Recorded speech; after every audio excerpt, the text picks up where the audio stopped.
Hey, yo, this is Dave from TheNewYorkBudget.com. Texarkana, where you at? Joe plays board games all the time. OG still works the daily grind. Roundtable views don't always align, but help financial peace of mind. Suzanne's HR skills for the win. Doug is in Mom's cookie tin. PK's attacking Jen again. All on Stacking Benjamins. Stack, stack, stack. Stacking Benjamins. Stack, stack, stack, stack. Stacking Benjamins. Kicking it all the way from the 212 to the 903 430.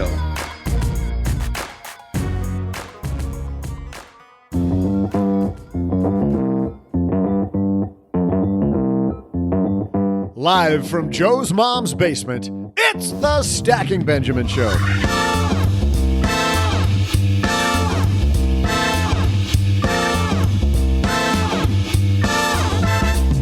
I'm Joe's mom's neighbor, Doug, and I'm buying my first ETF. I know, don't want to be too fast about this stuff, but if you've listened to this show, you already know I'm a trailblazer. And speaking of trailblazers, here today to help us talk about 8 mistakes the middle class is making with their money, we welcome from the Rich Life Show, Bo Henderson.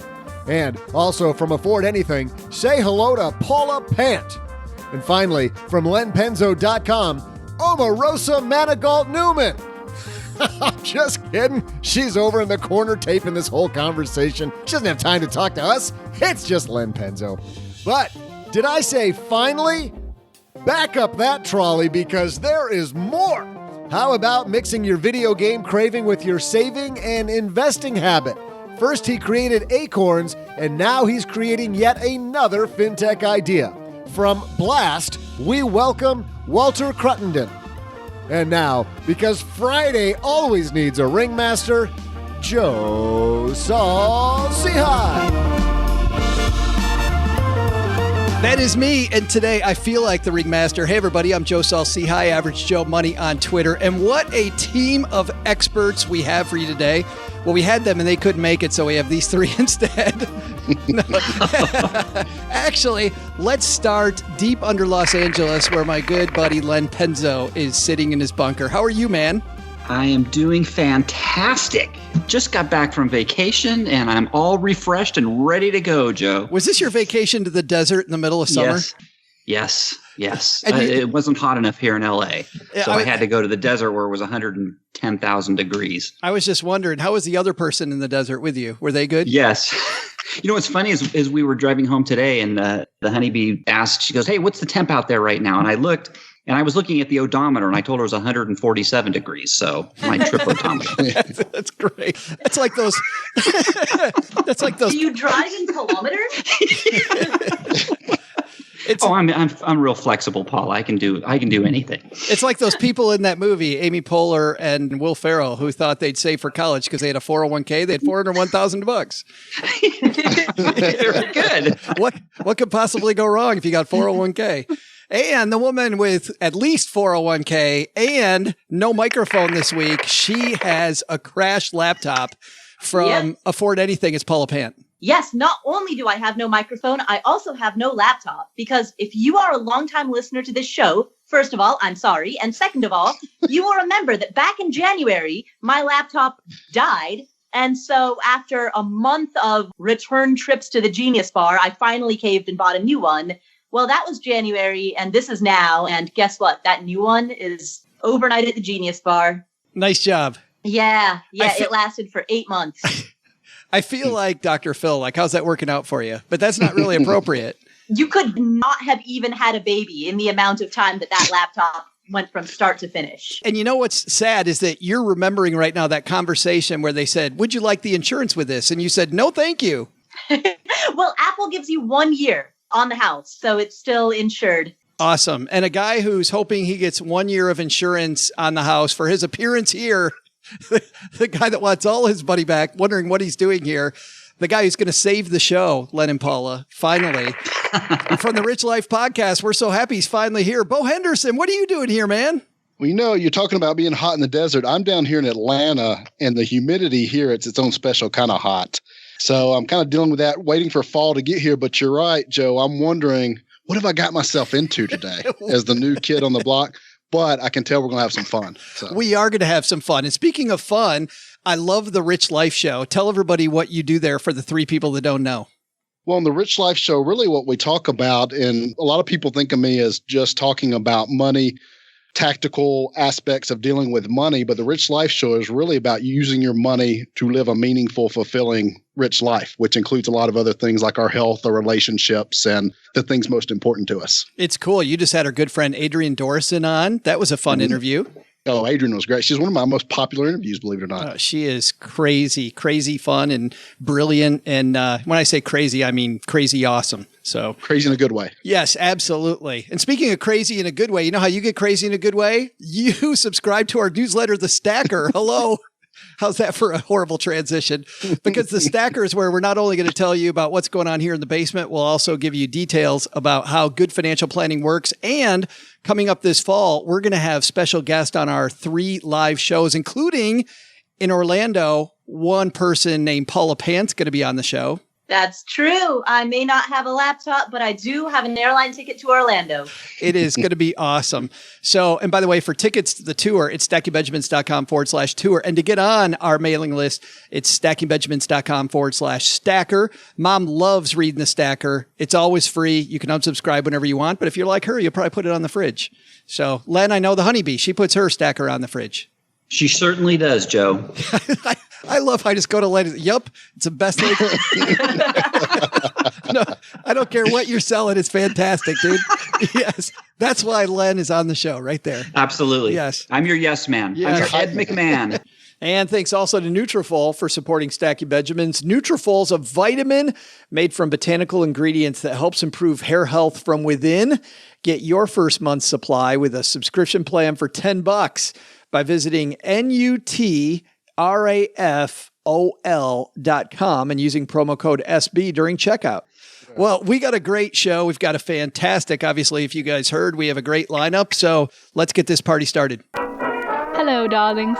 And now it's time for your favorite part of the show, our Stacking Benjamins headlines. And our headline today comes to us from Business Insider. This is written by our good friend, Holly Johnson. 8 money mistakes the middle class keeps making. Paula Pant, the middle class doesn't make money mistakes. That's how they got middle class. Say it ain't so. About half of Americans, Holly writes, lived in middle class households.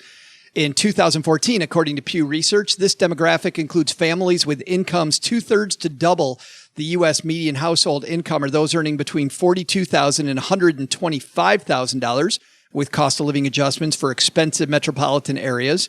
America's middle class includes teachers, firefighters, and plumbers, but also engineers, construction managers, and chefs, workers from all over the economy. The middle class provides and consumes the bulk of services that keep society afloat, driving economic growth and investment with each purchase they make. But when it comes to money, the American middle class faces a range of unique challenges. Wages have stagnated for nearly everyone but the highest earners since 1979, and rising inflation-adjusted cost of essentials like housing and healthcare have put a squeeze on the average budget. She goes on to talk about how because there's such a squeeze, we got to do better with our money. Because, Bo, we'll start with you. Her number one point is Americans seem to be racking up way too much debt. You know, one of the things I find for people that reach out and having a lot of conversations is they're not thinking about their future. Their financial plan is, I'm going to not deal with it and hope everything turns out okay. And, you know, that's not really a great plan. And this debt one takes on special meaning to me because just this week I had a hard conversation with somebody. They bought a car that's going to make them happy for about a month that costs more than their mortgage. Oh, my God. And what I find with these is just priorities are out of whack, but I think it's a symbol of, or it's coming from not thinking ahead more past today, just instant gratification, not thinking what things need to be like in 5, 10, 20 years. And we get in this trouble with a lot of debt. That sounds a lot like Paula Pan, actually. She never thinks about tomorrow. You know, what's funny is when you said that the car costs more than their mortgage, my first thought was, well, if the entire car costs more than one monthly mortgage payment, that's not unreasonable. One monthly mortgage payment is maybe what, $2,000? So the car costs more than $2,000. Let me restate. The payment is more than the mortgage. Yeah, There you go. It took me a minute to figure that out. because I think that is illuminating. My assumption is not that they took out a car loan. And so because I didn't assume car loan, that's why it took me a long time to connect that. So I think even there we can see the difference between like a mentality that assumes that debt is a fixture of life versus a mentality that does not make that assumption. And I like that word mentality because, Len, it all comes down to mentality. How do you change? How do you change the mentality from Bo's point of I need it right now and I'm going to deal with the future later to Paula's point of, let's work on getting ahead? I used the thing that I have talked about this before. My CPA cousin Kevin, who put this to me, it's debt is shackles, it's chains, it's indebted servitude to your lenders. And that's how I look at it. When every dollar of debt you're taking on is another link in the chain that binds you to taking away your future choices. So if you don't want to have as many choices in the future, go ahead and spend that money and get in debt now. The more money you save and the less debt you're in, the more choices you have in the future. And I think that's the best way to look at it. That's how I have always looked at it that way. And Len, I had a great example shared with me, and that is actually you monetize what a $100 purchase costs you in days before you can retire, or days before you're free. And then you can start thinking about, okay, I'm buying this $1,000 item. That's costing me a week of my freedom or retirement. Oh, that's and then it starts taking a different perspective. That's great. Yeah, great, Bo. Yeah. Fantastic analogy. And Paula, that sounds like you. When you translate the money into time, you start to make different decisions.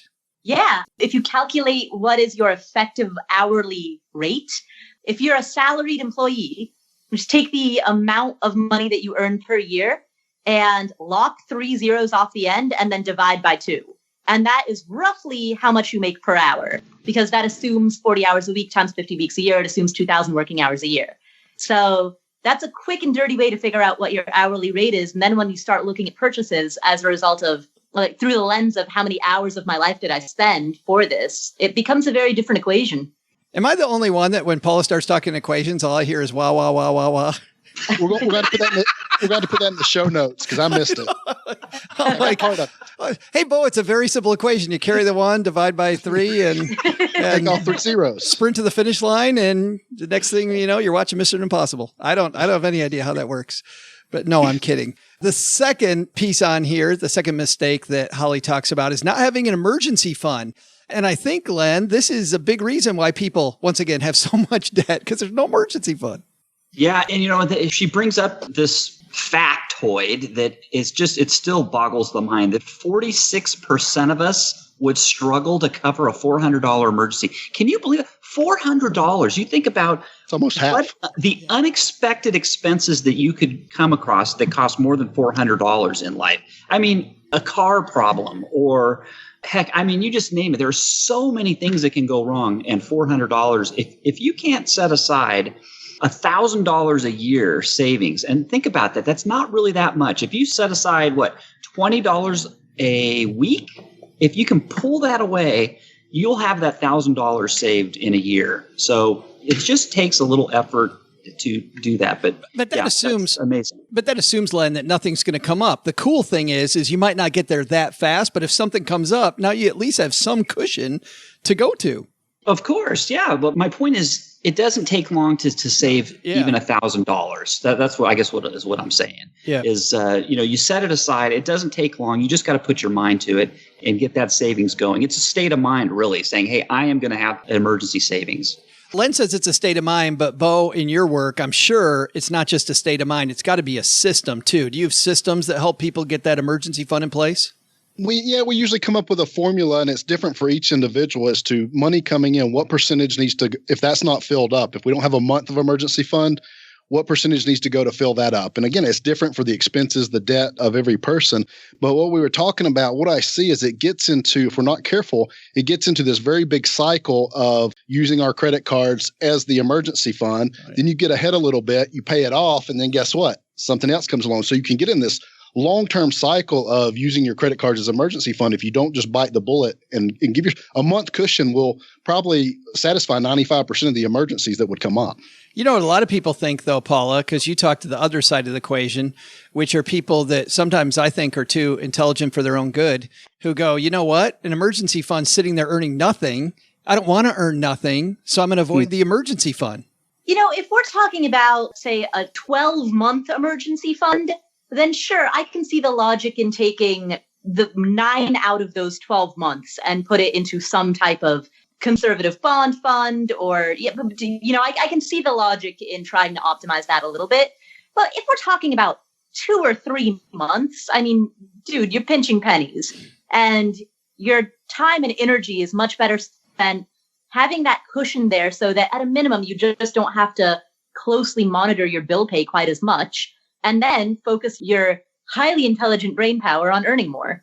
I absolutely love that. Number 3 on Holly's list, not giving your retirement a raise when you get one. And Bo, I'm going to go to you first again, because I'm sure you see this with clients and people you work with. People somehow equate their income with their expenses, and they think that, hey, when I make $1, I got to spend every dollar of that. Right. And there's a law. And if you guys can think of it, there's an actual law for that, is we're going to spend up to what we have coming in most situations. I thought you were going to say that there's a law that we have to. I'm like, really? No, there is a law. Right. Congratulations. But it's the classic scenario. I saw some statistics a while back that stuck with me, that the average family in the United States doesn't start saving for retirement really until 53 years old, until they're well into their career, raising kids and getting them out. And as we just put it off, and then we're trying to catch up in a 10-year period. And it makes it very cumbersome, to say the least, for people. Well, luckily, I'm ahead of that by 3 years. I knew the show was overachievers. That's right. So if the show makes $1, I'm going to start saving, I promise. There you go. Paula? I sat next to some guy on an airplane once who was probably in about his 50s or so, and we started talking, and he asked me what I did. I said I had a podcast, Conversation Naturally Turns to Retirement Planning, and he told me that he didn't have any retirement funds. I was talking to my uncle, to your point, Paula, at a funeral. We were talking about how the stock market was down. It was 2001. Another uncle had passed away. I said, I bet it's rough watching your savings go down. He goes, what are you talking about? And I said, your 401k. He said, sorry. Yeah, because you know where this is going. He said, I said, your 401k at work. He goes, oh, yeah, I never did that, because he had a pension. And because he had a pension, he's like, I don't need to save any money. The company's going to take care of me. And sadly, by the way, that company was General Motors, right? So, yeah. Mm-hmm. So we know how that works out. But let's go on to number 4, relying entirely on your 401k plan. Len, I wanted to save this one for you, because besides being a blogger, you also work for the man. I would think if you just rely on your 401k plan, you got to be crazy. No, I rely on my pension too. Oh, wait. And we get paid for this, right? Beep, that's right. Yeah, the 47 cent. No, you're right. You're right, Joe. You can't just rely on that 401k plan. You've got to be diversified in everything. Just like your 401k has to be diversified, you should be diversified in your retirement and what you're doing for that as well. So have a Roth IRA to go against that 401k. So that complements your 401k. Whereas you're pulling things out of your 401k in retirement that are being taxed, you can also tap some of that Roth IRA money that's not taxed. So that kind of helps you there. You can also go into other alternative investments, like perhaps precious metals or something else to that respect. So there are other ways besides just your 401k. And also, hey, get a side hustle. Buy some property, like Paula has property all over the place, and get some side income coming in that way. Yes, do not rely on Social Security, your pension, or just your 401k. Hey, for those people playing Len Penzo Bingo at home, you can cross off the precious metal square for another show. Congratulations. That's good. It should be a drinking game on stacking Benjamin. It should be. How many times does Penzo say gold or silver? Not taking advantage of health savings accounts. HSAs is number 5. And Paula, you can write poetry about HSAs. All right. So the beautiful thing about an HSA is that you can put money into it that is tax deferred. And when you spend that money on a qualified medical expense, that money is spent tax exempt. But here's what's really cool. When you spend money on medical expenses, you don't actually have to spend HSA dollars at that moment. You can pay out of pocket, save the receipt, and just allow that money to continue to accumulate tax-deferred growth. And then 5, 10, 15, 20, 1 million years into the future, if at any point you decide that you want to take that money out of your HSA, you can do so. And because you have the receipt to back it, it's tax exempt and penalty free. So what's cool about the HSA is it's kind of a best of all worlds supplemental retirement account. I absolutely love it. Bo, we've got time for one more, and there's 3 more on Holly's list. I'll go over the 3, and you pick which one we talk about. Delaying retirement savings is number 6. Number 7, forgetting to update your beneficiary designations on retirement accounts, life insurance, and annuities. And number 8, spending too much on depreciating assets. Let's do forgetting to update beneficiary designations. Oh, yeah. This is a big one. Tell us a story, Bo. Very early on in my retirement planning career, I think I was only 3 years in the business, and this had a huge impact on me. And it's made me very diligent to check beneficiary designations at all times. I had a lady come to me and had about a $400,000 401k that her husband had just passed away. It was his 401k, and he assumed he did it. They both assumed he did it, but his ex-wife was still the beneficiary on that 401k from 20 plus years ago. And guess what? That ex-wife, out of the kindness of her heart, didn't say, hey, you know what? I really think he would have wanted you to have it. The wife lost that $400,000 by a beneficiary designation. Yeah. The ex took it. That sucks. Yep. That's a big thing. Every time you do any kind of review, or if you're doing it on your own, make sure beneficiaries are updated, because you'll be surprised at how often I'll run across them. People assume they're current and they're outdated. Yeah. OG tells a similar story that doesn't end that poorly. He just tells the one where he was sitting with people and says, so you got your beneficiary here. David, who's Sandy? And Laura sitting next to him goes, yeah, who's Sandy? And he's like, got to change that beneficiary from my ex. Yeah. Let's put it this way, though. I'll take uncomfortable for 5 minutes versus what happened to that woman. Wow. That's horrible. Just say it's my dead cat. Yeah, that's dead from a long time ago. I forgot. Swear to God. Right. Yeah. So what's the point of this? What do people take away? Paula, we'll have you go first. Update your beneficiaries. There Clearly. Also, save in an HSA and keep an emergency fund, and don't take out a loan for a car. Wow, I asked you for 1. You gave me like 4. You're taking them all. What are these guys going to do? I know, I'm an overachiever here. Len, what's the big takeaway here? Well, I'll do the doom and gloom. It's like there's lots of ways you can mismanage your money if you're not paying attention. There's lots of little mistakes that can end up being big problems down the road if you're not paying attention.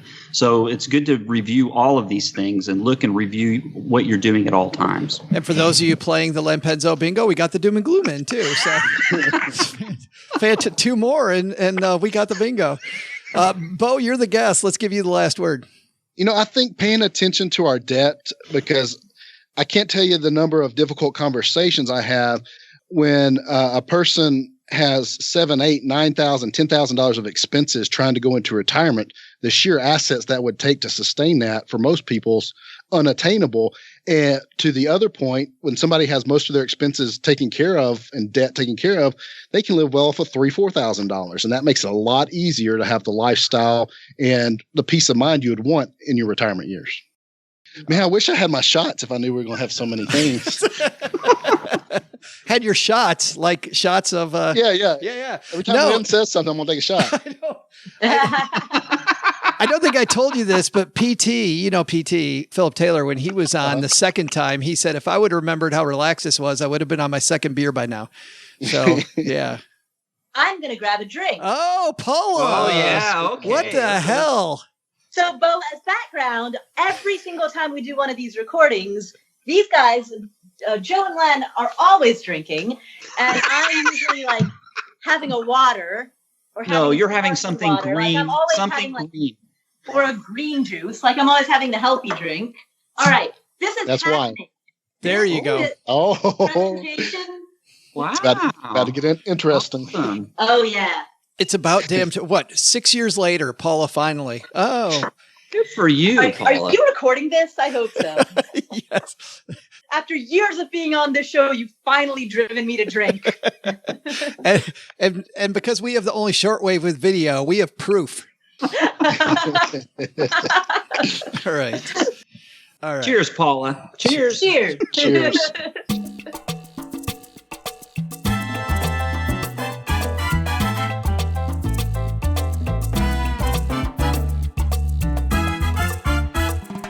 Well, I'm super excited about this guest.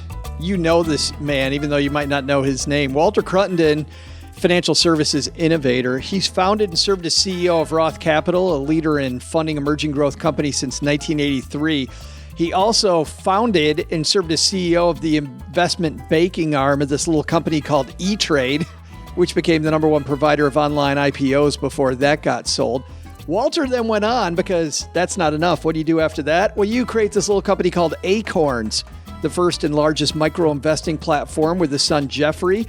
He also founded and took public SRS Labs, leader in acoustic technology, before its sale. He authored the books Lost Star of Myth and Time and The Great Year Adventures with Tommy the Time Traveling Turtle, and wrote and produced the award-winning documentary The Great Year. He serves as chairman of Acorns, CEO of its two regulated entities, Acorns Securities and Acorns Advisors. But now he's doing something new. Let's see what Walter Cruttenden is up to. He's created this little new fintech app called Blast. And I think you'll think this is a blast.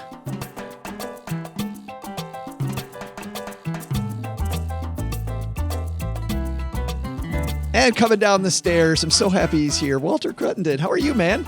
Hey, pleasure to be here. We were so excited with you guys when Acorns was launched. Mom says that money is not all fun and games, but you seem to think differently with this new Blast thing. I think it can be. At Acorns, people would connect their debit or credit card, and that would be the trigger to trigger a small investment. We just round up to the nearest dollar. Believe it or not, there's actually more people that play games and more in-game events. And there's 150 million gamers in the US, 2.6 billion worldwide. So we figured, why not games? I was excited to hear that you combine these two things, because I never thought that. I mean, it seems to me like Reese's, two great tastes that go great together. Games and saving money. You had me at hello, Walter. But tell me where the idea actually came from. It really came from playing games myself and with my kids, and kind of wishing that there was a better outcome. Oftentimes, gamers get a bad rap. Mom saying, get off that game, or you're playing too long. While games do teach many positive skills, from eye-hand coordination to resource management to time allocation skills, we wanted to further improve it. And so one of our behavioral economists, Shlomo Benartzi from UCLA, said, hey, it's almost impossible to change behaviors. But if you can put a positive outcome into gaming, like saving every time they're doing something, then you've got the chance to change lives. And so that's what we did, just smashed together gaming and fintech, and it's still one big experiment. Well, walk me through it. Let's talk about how Blast works. So it's an app, and you just download it from the Google Play Store and register the basic information.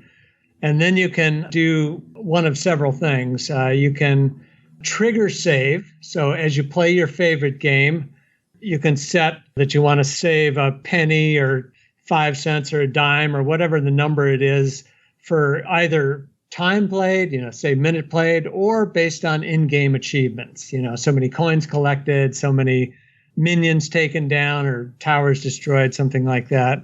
But there's also missions. You're a game player, so you will see in the app missions for similar games. So maybe you're playing, Words with Friends, and we'll serve you up Candy Crush or Angry Birds or something like that. And it'll be, get to level 3 or play it for 20 minutes, and we'll pay you 50 cents or $1 for doing that. And so besides saving money, we increase the rate of return by paying you missions on all the games you play. And so that's number 2. And then quickly, number 3 is there's a leaderboard. So as you're saving money and you're going on missions, you're moving up the leaderboard. And each week we pay $1,000 out to the winner of the leaderboard. Holy cow. Can I then hook this up and link with my friends so I can see how they're doing versus me like I can on the Xbox? Yeah, so you'll see it right now in your app. And oftentimes people have their apps next to each other. But we're talking about that exact same thing. The feature's not out yet, though. Awesome. Now, when that money gets saved, how does it get saved? Because with Acorns, you guys were famous for, of course, putting the money into the stock market. Does the money go into savings, into stock market? Where does it go? A good point. So it goes into savings. We found that there's a whole cohort of people that basically are just a little nervous about the market. So they'd just rather be in a savings account. And now that interest rates are going back up, we can actually pay close to 2% on those accounts. And so you get the normal savings rate. We happen to keep the money at Wells Fargo. And then you get the mission money on top. So let's say you have $200 in your account and you did 4 missions that week that you got $1 each for. So you just got, an extra $4 on your $200 or, essentially 5%.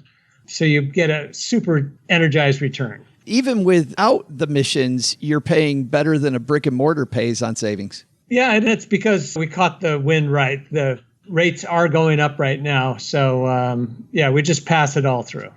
The games, and you talk about matching those to achievements, are these just games on our phone or wherever I play? PC games, any type of game? And do you have a pre-populated list, or how does that work?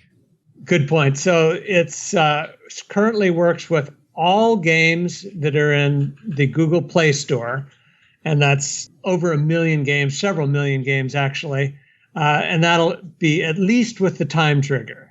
Now, some games also work with the more complex activity triggers, but they'll all work with the time trigger.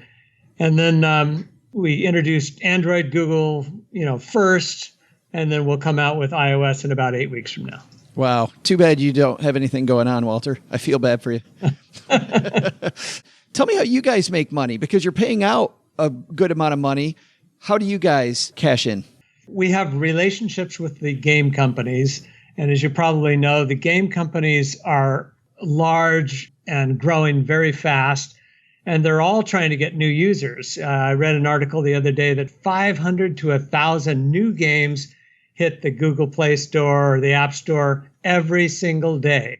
And so as you can imagine, they're trying all sorts of different ways to get gamers' attention.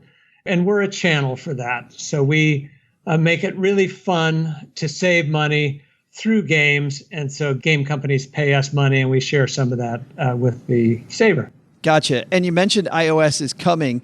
Anything else that you have on the list of things that you guys can announce that you might be doing in the next few months? So iOS will be about 8 weeks or so. And then we have a number of PC games that we've targeted.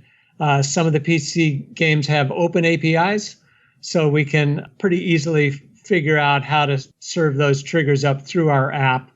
We're coming out first with Counter-Strike and then probably PUBG, Fortnite, a couple others. Never heard of any of those games. No, I'm not popular at all. I'm sad you started with the little titles, right? Walter, thanks for hanging out with us for a few minutes. Everybody can find this at the Google Play Store, right? Just download the app and you're good to go. Yeah, and start stacking those Benjamins. Amen, brother. Thanks for hanging out with us. Okay. All right. Namaste. Hey there, trivia fans. I'm Joe's mom's neighbor, Doug, and today I'm buying my first exchange-traded fund. And they said on this form that I'm going to need a minimum investment. What do you exchange trade to get into this fund? Baseball cards, maybe? Or Disney pin collections?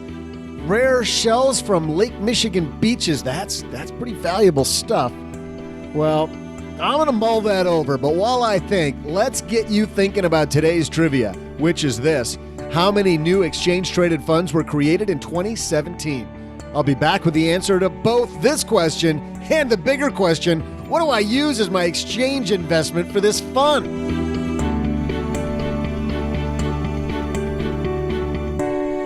That might not work the way he thinks it works, but we won't tell him that since he went running upstairs wondering. I gotta have Doug over for dinner one night, Joe. Joe. What a gotta have him over.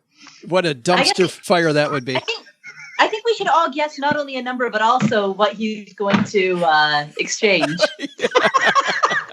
What does Doug ultimately exchange? Oh my God. So, Bo, we explained the rules backstage while Doug was blabbering on about exchange-traded funds and what to exchange.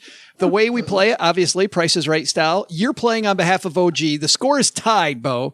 So no pressure, but it's everybody has 2 this season. No, I think Paula took a lead a couple weeks ago. Didn't you, Paula? I have no idea. We're all tied, Joe. We are all tied. Led's like, shut my damn mouth. We are all tied. It's a game, Bo, where we keep precious score. This has been locked away. Yeah. So would you like to go first, middle, or last, Bo? I'll go last. That's strange. Imagine that. And Len, since Paula won most recently, would you like to go? You know what? Paula is winning by 1. Paula has 3. I'm sorry. Oh, hey. Yes. It's Paula 3, OG 2, Len 2. I'll drink to that. Yes. Cheers, Paula. Cheers. All right. Len, do you want to go in the middle, or would you like to get it over with and go first? No way. I'm going in the middle. Going in the middle. So Paula, that means you're up. Well, there is no way that I can logically deduce this number. There's no rational thought process that I can go through, other than I believe that it is a positive number. I'm just going to guess 567, because those are sequential digits. 5, 6, 7. 5, 6, 7. And that's the way Paula's brain works. And Len, what do you think? Let's see. 567. I'm going to say, I got to be careful here now. 567 seems probably right on the money. So I'm going to divide it by 2 and multiply times, as I got my calculator here, 1.2. 340, Joe. 340. 340. Bo, what do you do with that? I think I'm going to go the other way, and I'm going to go 568. It might be Bo's first game, but it's not his first rodeo. No. How about that? We'll protect the upside. Well, thanks to Nutrafol for supporting Stacking Benjamins. Nutrafol's this vitamin made with nutraceutical-grade ingredients shown to improve thinning hair. Nutrafol does this by nourishing your hair health from within through supplements that are 100% drug-free. Science and research has changed the way that we think about hair and its relationship to our overall health. For example, for women, stress plays a huge role in hair thinning. I think that's for some men too, including this one. For men, DHT levels from testosterone, diet, and environmental toxins comprise hair health. Nutrafol scientists and researchers have worked for years to come up with a natural formula that multi-targets causes while improving hair health. It's available in 2 distinct formulas for men and women that suit gender-specific metabolic needs. And, like I've said before, it's recommended by over 850 top physicians in some of the top salons in the country. I've been using it for a short time. I think my hair is getting stronger. Just saying. Manufactured in the U.S., contains no GMOs, soy, eggs, dairy, gluten, peanuts, shellfish, tree nuts, wheat, yeast, artificial flavors or colors. You know, all that stuff you're allergic to. You can find more clarifications if you want, if you need them, on the Nutrafol FAQ section. There's a complete rundown here of what this is and what it isn't, which is what I like. So I've been taking it. I've enjoyed the ride. It's very easy. Just take it with food and you're done for the day. Get your first month's supply yourself to try it out with a subscription plan for $10 by visiting NUTRAFOL.com and using promo code SB during the checkout. That's your first month's supply with a subscription plan for $10 by visiting NUTRAFOL.com and using promo code SB during checkout. Thanks again to Nutrafol for supporting Stacking Benjamins. And while we have a moment here, I also want to talk about the Stacking Benjamins tour. If you're interested in keeping up with what's going on in the tour, head to the Stacker, stackingbenjamins.com/stacker, and sign up for that, because we are going to have lots of updates during the second half of September about all the different names. That's the circus of Stacking Benjamins going on a tour for live shows. And the live show is going to be a lot different than our normal show. Not different in terms of the way that we do the show or the sense of humor of the show, but I can't wait to be able to do some of the physical stuff that we can't do because you can't see us sitting here in the basement when we're talking. So here's how you join us. If you're going to be in Orlando around September 25th, or how about Kansas City, October 9th, or October 24th in Detroit? We're going to be in those 3 cities. In Orlando and Kansas City, we're at the Improv. And in Detroit, we're at Go Comedy Improv Theater in fabulous Ferndale, just north of Detroit. For tickets to all of them, if you just go to stackingbenjamins.com/tour, you'll see it. Or to join our newsletter to get all information about what's going on in the basement, more on topics that we don't have time to fully explore here. And sometimes I rant a little there because it's fun. stackingbenjamins.com/stacker. All right, so here's what we've got. Paula, you got to feel confident. Paula's lost. Let's just make that clear. If Doug comes back with 567, I'm just gonna lose it. Bo's got 568. Technically, they're gonna lose it. That's true. Len with 340.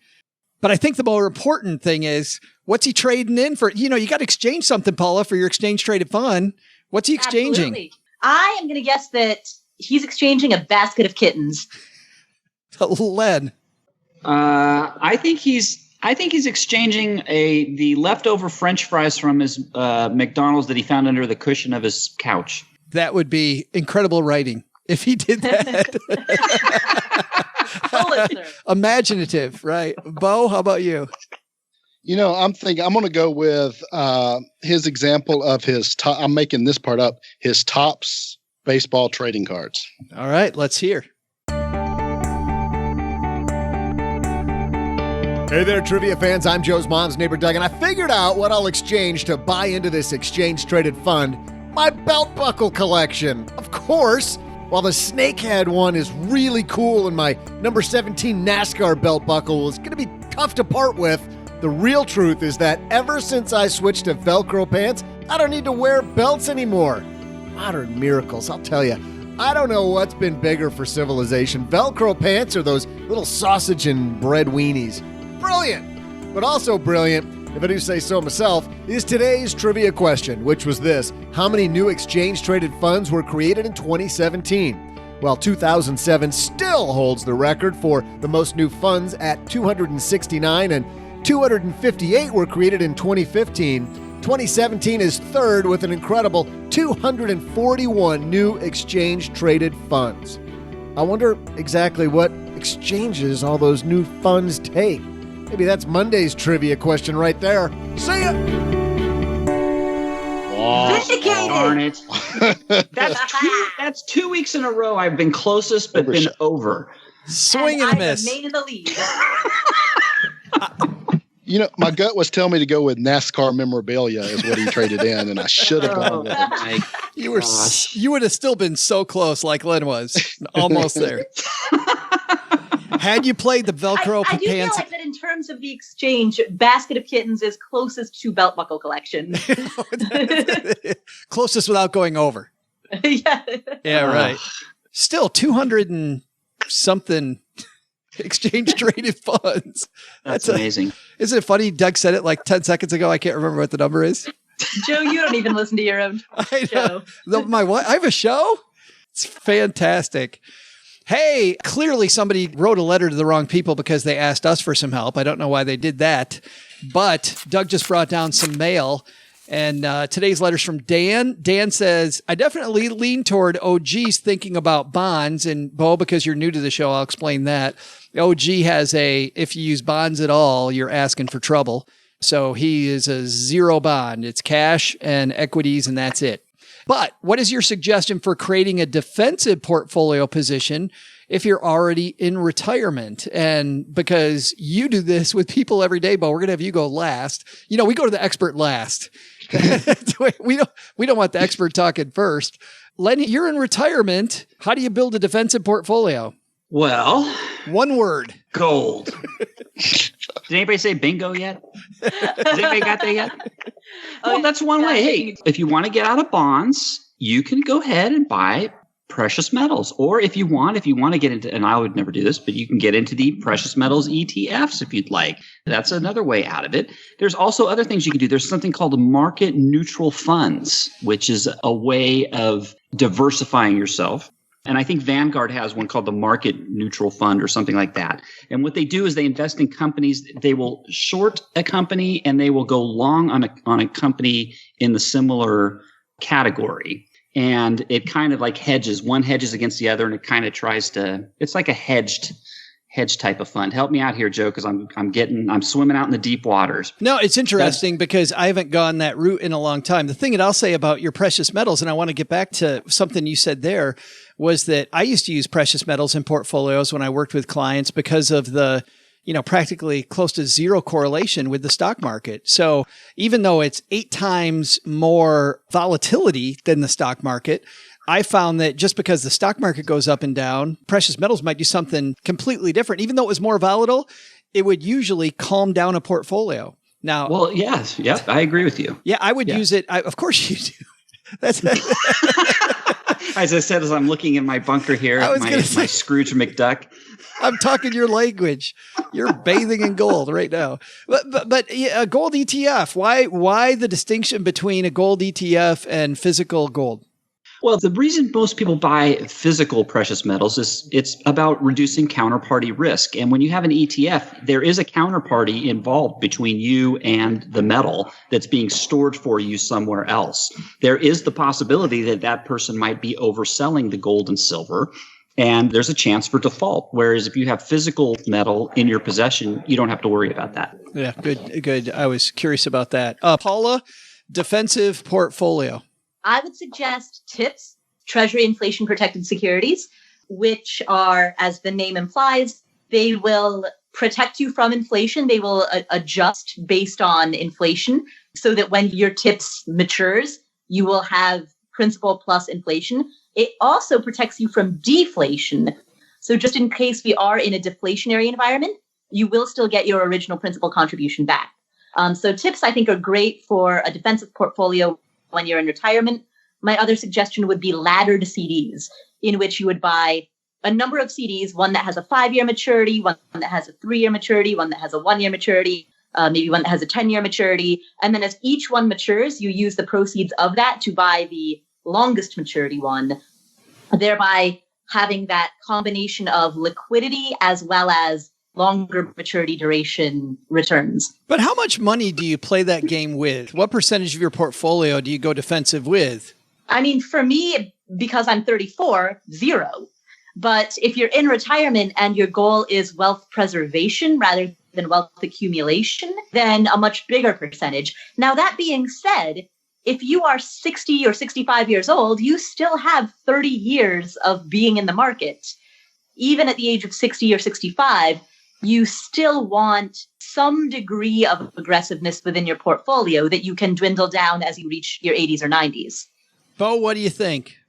One of the things, because the bond funds have just been so poor and into the foreseeable future, we've been continuing to add solid dividend-paying stocks to actually boost some of the income. Another thing we've done that's interesting recently is we've been working on a diversified REIT portfolio where we're diversifying amongst sectors of things like some retail, some residential, some commercial to try to boost up that kind of stable retirement income, to something better than putting it in the bank or putting it at risk. So that's kind of what I see people are really looking for these days. I think what's interesting that I'll say that's very unpopular now, but definitely I think is the exciting area in fintech is annuities are not that far away. I think, and I don't know, Bo, how you feel about this, but right now you say the word annuity and it's an ugly thing, and rightfully so, but some of these companies working on much more streamlined annuities in the fintech sector, this money you can't outlive is kind of enticing. Well, no, to speak to that, so if we had another defensive portion, it has to be, I know annuity sometimes makes people cringe, that word, but mathematically it works. Roger Ibbotson put out a study that back-tested bond funds back 90 years, and it showed if you can find a no-fee, uncapped indexed annuity, it averages right at 5.8, 5.9% over the same period of time as bond funds without the volatility. So the key with that is it has to be somebody older in retirement, and it has to be the amount of money that's dedicated to income that we know they're not going to use any more than they would have to draw out that would incur a surrender. So the problem with annuities is the liquidity. But if it's income producing money anyway, we would never need to be drawing out 10% a year. Paula, I want to ask you this specifically because I read something literally just this morning that, not figuratively this morning, literally this morning. Literally this morning. If I was going to use literally in the wrong way, I just did it. But this morning I read this piece that said, instead of completely retiring, start a micro business. And to Bo's point of this income stream that you can draw on, starting this micro business could be a little extra income stream for you without a heck of a lot of work. That depends on whether or not you want to. Everyone has their own goals or ambitions for retirement. And it might be that in your retirement, you want to dedicate a couple of hours a day to running a micro business. But it might be that you just don't want to. You might want to move to the jungles of Malaysian Borneo, where you're completely off grid. So I certainly would not plan for, and this is more for the sake of anybody who's listening who is a few years pre-retirement, I certainly would not plan for a retirement that assumes that you have to earn an income in order to get by, because you want to free yourself of the obligation to do so. And then if you do choose to do so, that's icing on the cake. Len, do you see yourself continuing to blog and work the side business after retirement? Yes, it's going to supplement my income in retirement. It's a safety net for me right now. So yes, absolutely. I see you spending more hours on it then than you do even now.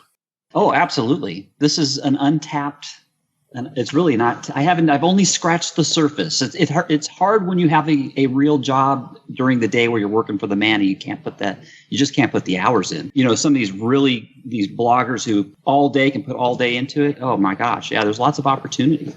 Bo, I like what Paula said though about working because you want to, not because you have to. And one of the things I find is a misconception when planning for retirement is, okay, I'm going to retire or not, and I leave a $5,000 job. I need to either give up that income or not, but it's a mathematical thing again, meaning sometimes somebody only needs $500 a month to make the math work. And it's easy to find something that would generate $500 a month, but people don't see it that way. They're looking for another $5,000 a month proposition or staying at work when sometimes that's not what you need to do.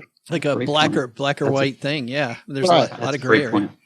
It's seeing what the income gap is and then solving for that. Yep. Good stuff. Hey, that's going to do it for today, guys. Thanks, Dan, for the question. If you've got a question for the show, head to stackingbenjamins.com and you'll see the questions tab at the top of the page. Click that link and that'll show you all the ways you can interface with us. Let's talk about what's going on where you people live. Mr. Penzo, what's going on at lenpenzo.com? Hey, lenpenzo.com reader and Stacking Benjamins listener Evan from Pennsylvania is sharing how he lives on $40,000 a year or less. So that'll be on lenpenzo.com. I love that series. That's such a cool series. Thank you. That's awesome. Congratulations, Evan, for getting through Len, because that guy doesn't let anybody on his blog. So I don't know. I don't know how much you paid Len. Probably a bunch of gold bullion. Is that the deal? Did he slip you a few? Evan did a great job, by the way. Evan did a fantastic job with his input. So and really, this has nothing to do with me. This is all the people who contribute. So I just kind of put what they write and kind of put it in blog form. That's fantastic. He said self-deprecatingly, but we know the truth. Paula, what's going on at Afford Anything? On the Afford Anything podcast, we have an interview with time management expert Laura Vanderkam. Laura who? Laura Vanderkam. I love that woman. Stacking Benjamin show. So she's going to talk about how to achieve that sensation of being off the clock. We also recently aired an interview with a guy by the name of Rand Fishkin.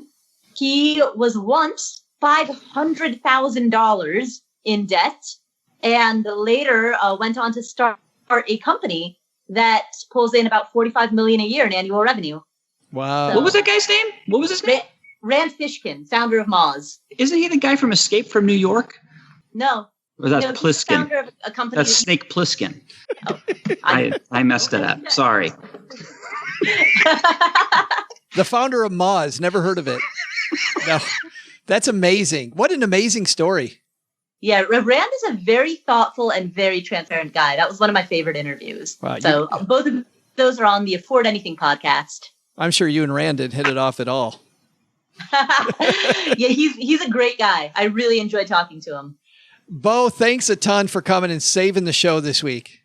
Hey, I had a blast. I didn't know what kind of a crew you really had put together here. It's something else. He's like, what the heck am I getting into? but tell us what's going on, what's coming up at the Rich, and by the way, if you've got any secrets, nobody listens to the show. So feel free to tell us the secret stuff that's coming up on the Rich Life Show. Sure. If you go to Rich Life Advisors and find the retirement resource, we have coming up an interview I'll be doing, I'm excited about, with Brian Ellis. And we're going to be digging into the fascinating, somewhat scary, but very informative area of self-directed IRA investing. Oh, cool. And that can be scary. And man, if you get that stuff wrong, you pay for it. So make sure you get it right. That's right. You do it right, it could be a good thing, but yeah, you got to make sure you're doing it right. Great stuff. And we'll link to that on the show notes. But anybody listening, you can find the Rich Life Show wherever people are listening to this show, right? Mm-hmm. You guys are everywhere. You can find it. Yeah. Yeah, you'll find it. And it's the Retirement Resource and the Rich Life Show, depending on kind of the demographic. Absolutely. Cool. And we'll link to all that in our show notes page if you're walking the dog or on your commute. We've got you covered there. All right, Doug, let's stick a fork in this one. What should we have learned today? So what did we learn today? First, worried about all the mistakes you might be making with your money? After hearing all 8 of the mistakes many middle-class families are making, you shouldn't worry so much about it. Keep moving forward. Pay off debt, save a few Lincolns and Benjamins, and then investing. You'll find yourself at the top of the mountain before you know it. Second, worried about risk in retirement? Start with a diversified portfolio and think carefully about how much you're going to spend every month. By laying out your money based on your expenses, you're less likely to get aggressive, or maybe worse, too conservative with your cash. But the big lesson? Turns out, exchange-traded funds don't want you to exchange anything into them but money. It's like the only thing they'll take. Really, it takes $50 or more to invest in these things? Who's got that kind of jing just laying around? I'm out. Special thanks to Bo Henderson for joining us today. You'll find Bo's The Rich Life Show wherever you're listening to us today. Paula Pant appears courtesy of AffordAnything.com. Len Penzo appears courtesy of the cryptically named LenPenzo.com. This show was created by Joe Saul-Sehy, produced by Richie Rutter-Reese, and engineered by the amazing Steve Stewart. Online, visit us on Twitter at SBenjaminsCast or on our Facebook page. I'm Joe's mom's neighbor, Doug, and I'm a lot deeper than you realize. In fact, sometimes I just stand in front of my mirror and reflect. SB Podcasts may receive payment on the show from sponsors and guests in the form of books, giveaway items, discounts, or other remuneration. There's no way you would take advice from these dorks, but like Joe's mom always says, don't take advice from people you don't know. This show is for entertainment purposes only, and before making any financial moves, consult with a real financial advisor. Thanks also to Joe's mom for exchanging my belt buckle collection for $50. She wants me to invest in one of these exchange-traded thingies, but I'm thinking an investment in Sizzler shrimp and sirloin is the perfect investment for tonight for this guy.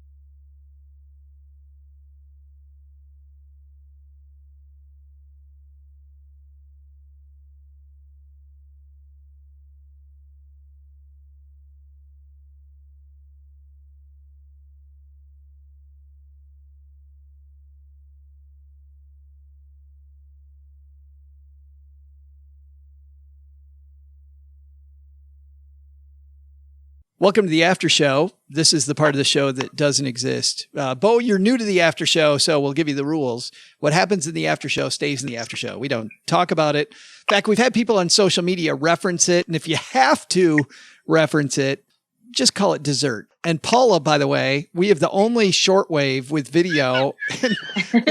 What are you eating? I am eating organic chia seed pudding made with raw cacao powder, and then I also added a couple of scoops of protein powder to it. It pairs well with wine. That sounds delicious for you. Yeah. I made it with, I think you're supposed to make it with coconut milk, but I made it with almond milk instead. Yeah. True story. I'll tell it again. Yes. Paula's going just wild with the chia seeds. Just somebody back her down on the chia seeds. So today on the show, obviously Doug got exchange traded fund wrong. He thought it meant one thing and it meant something else. And what's funny is that we've all been there before, right? We've all done something, thought something about a term that didn't work the way that we thought it was. I'll go first because mine's fairly short. I'm on this date. I'm trying to impress this girl. I just turned 21 a few weeks before. So I take her to this fairly expensive restaurant. We sit down. The waiter comes over in his tuxedo and asks if we'd like to start with a wine. And I said, absolutely. I'd like a carafe of wine, please. And he looks at me. He looks at me and he's trying not to laugh. But my date's laughing because it's not a carafe of wine. For those of you who aren't me from the country, what is it? It's a carafe of wine, but it's spelled Carafe. And I thought, oh, that sounds like the perfect. Well, you know what? To be quite honest, I didn't even know how much wine it was going to be. I knew the number after the wine fit my wallet, right? I knew with the amount of money I had that buying the carafe versus the full bottle was going to be the way to go. But anyway, so I said, yeah, I'll have very confidently too, by the way. So yeah, I'll have the carafe of wine. And he and my date like double over laughing at me. Yeah, that relationship didn't last. But Len, any either term you used wrong or term you I remember I was at the zoo once and I saw this really cool animal that had a really long neck and I was pointing, I was like, look at that giraffe, and people were looking at me like, what? No. Seriously, this is from my high school days. I was in a car accident at one time and I had to have a tutor. My leg was mangled and I couldn't go to school, so I had to have a tutor come. And his name was Dr. Rubio. He was a PhD in physics. Very nice man, a Filipino man, and he had an accent. And he was teaching me about Rutherford, who was the father of nuclear physics. And he was telling me about all these great things that Rutherford did, how he helped do the Geiger-Marsden experiment and blah, blah, blah. It was all about nuclear this, nuclear that. Well, it came time for my test, and it was an oral test. The first question he asked me was, who participated in the Geiger-Marsden test? And I told him, I said, oh, that's easy. That's Rutherford. And he looked at me, and if looks could kill, we're at my kitchen table, by the way. And he looked like he wanted to grab a kitchen knife and stab me with it. And I was like, what's wrong? He goes, what did you say? I said, Rutherford. Rutherford invented this experiment. He took part in this experiment. And he looked at me and he goes, Rutherford. And I was like, yeah, that's what I said. Rutherford. So he opens the book and he goes to the chapter where this was taught, where this came from. And he's pointing and it said Ernest Rutherford. But his accent, he was saying Rutherford. So, oh no. So I thought it was Rutherford and it was Rutherford. I took South African history from a brilliant professor, Dr. Stewart at Michigan State, who was Scottish. And now every time I say Johannesburg or Cape Town in my head, it's always with a Scottish accent. It drives me crazy how Scottish South Africa is in my head. They're all wearing kilts in the bush. I don't know. Paula, you got a... Yeah. I mean, my parents have accents. And so not a lot, but like many of the words that I pronounced as a kid, I learned from my parents. And so like thermometer, I would always call it thermometer because that's how they said it. And cauliflower, I would call it cauliflower, again, because that's how they said it. So there are a lot of words that I'd be in school, and I'd be like, yeah, the thermometer. That's fantastic, though. Yeah, and all the other kids would look at me like, and I'd be like, what? It's a thermometer. Yeah, the thermometer is very high. I like that. Yeah. I think we should change it to that, Len. I think we should. Yes. It makes sense. Thermometer. That's we heard it here first on Stacking Benjamins. Changing the world in one way. Bo, how about you? I was thinking about this, and one of my favorite stories was 6-year-old Bo went to kindergarten and met his new teacher for the first time, Miss Pugh. That was her name. And I'll never forget My mom still gives me grief about this. I went home so proud to tell her about my first day at school, my new teacher, and I was so proud to tell her about my new teacher, Mrs. Stink. Pew Stink. So yeah, that was my best I could do. You learned synonyms early. Yeah, it's actually kind of clever, but I'm glad I didn't say it to her though. Number 3 on this list is, and we're going through. I don't need to read. Never mind. I'm treating this like it's a radio show and people are joining us halfway. If you're joining a podcast halfway,